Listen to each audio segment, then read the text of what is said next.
বিসমিল্লাহির রহমানির রহিম। সম্মানিত দেশবাসী, আজকে আলোচনা করছি খুবই গুরুত্বপূর্ণ একটি বিষয় নিয়ে। তা হচ্ছে সাবেক প্রধানমন্ত্রী শেখ হাসিনার দেশে ফেরার ঘোষণা প্রসঙ্গে। গত বৃহস্পতিবারে টেলিফোনে যুক্তরাজ্য ভিত্তিক সংবাদ মাধ্যম রয়টার্সকে দেওয়া এক সাক্ষাৎকারে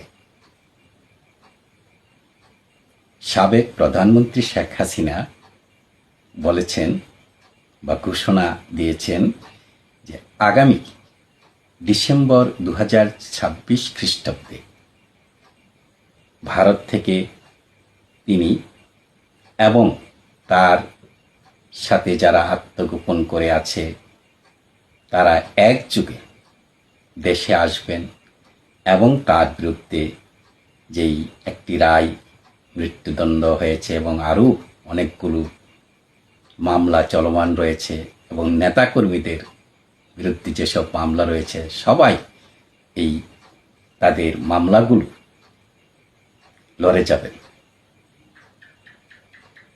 এই নিয়ে আলোচনা সমালোচনা চলছে। তিনি কি আসলেই দেশে আসবেন, যেখানে জাতিসংঘ নিরাপত্তা পরিষদের এক রিপোর্টে 1400 লোক নিহত হওয়ার কথা বলা হয়েছে এই 5 আগস্ট গণ অভ্যুত্থানকে কেন্দ্র করে, এবং তিনি এবং স্বরাষ্ট্রমন্ত্রী যারা এই হত্যাকাণ্ডের নির্দেশদাতা এবং মানবতা বিরোধী যে অপরাধে তাদের মৃত্যুদণ্ড যে রায় হয়েছে, এই রায়কে মাথায় নিয়ে এবং আরও অনেকগুলো মামলা চলমান রয়েছে, এগুলোকে নিয়ে তিনি দেশে আসবেন। তিনি কি কোনো অপরাধ করেননি? যদি তিনি সত্যি সত্যি ফ্যাসিস্ট হয়ে থাকেন, যদি সত্যি সত্যি তিনি এবং তার সাথে যেসব মন্ত্রী এবং দলীয় নেতাকর্মী অপরাধ করেছে, তারা যদি সত্যি সত্যি অপরাধ করে থাকে, তাহলে ন্যায় বিচার যদি সরকার করে, তবু তো ওনারা শাস্তির আওতায় চলে আসবে।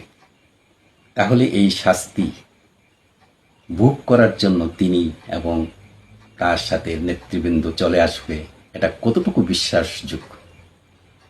আমার মনে হচ্ছে এটা নেতা কর্মীদেরকে, যারা আওয়ামী লীগ ছেড়ে কেউ জামাতে ইসলামীর দিকে চলে যাচ্ছে, কেউ বিএনপির দিকে চলে যাচ্ছে, কেউ অন্যান্য এনসিপির দিকে চলে যাচ্ছে, কেউ অন্যান্য দলে চলে যাচ্ছে, কেউ রাজনীতি থেকে অব্যাহতি নিচ্ছে, এই যে এই আওয়ামী লীগ থেকে সরে যাওয়ার একটা হিড়িক লেগেছে, এটাকে রোধ করার জন্য একটা রাজনৈতিক কৌশল তিনি একটা নেতাকর্মীদেরকে একটা টুপ মেরেছেন যে আমি ডিসেম্বরে আসছি, আমার সাথে তোমরাও চলে আসো। তা না হলে এই আত্মঘাতী সিদ্ধান্ত নেওয়ার কোনো যৌক্তিকতা নেই। হ্যাঁ, ভারত সরকার যদি বাধ্য করে ওনাকে ভারত থেকে বের করে দেয়, তবু তিনি অন্য দেশে চলে যাওয়ার চিন্তা করবেন। ওনার সাথে যারা আছে অনেকেই অন্যান্য দেশে চলে যাচ্ছেন। দেশে আসার পরিকল্পনা কারণেই, কারণ একজন অপরাধী জানে সে কতটুকু নিরাপদ, সে অপরাধ করছে কিনা সে জানে। এই জেনে শুনে এই আদালতে কেউ আসবে না। আমরা আশা করি উনি আসুক, এসে বিচারের মুখোমুখি হোক। যদি আসে স্বাগতম। ব্যক্তিগতভাবে আমার পক্ষ থেকে, সামগ্রিকভাবে দেশবাসীর পক্ষ থেকে উনি আসুক, ওনার নেতাকর্মীরা আসুক, এসে নিজেদেরকে নির্দোষ প্রমাণ করুক, কিংবা শাস্তি হলে শাস্তি ভোগ করুক। এটা ভালো কথা, ইতিবাচক কথা। সম্মানিত দর্শকবৃন্দ, আমরা জানি যে বর্তমান সরকার ন্যায় বিচার প্রতিষ্ঠার জন্য কাজ করে যাচ্ছেন এবং সরকার যেই সরকারের যেই নীতি, সেই নীতিতে চলছেন। এখানে আপুস করার কোনো সুযোগ নেই, কোনো সুবিধা নেওয়ার সুযোগ নেই। কাজে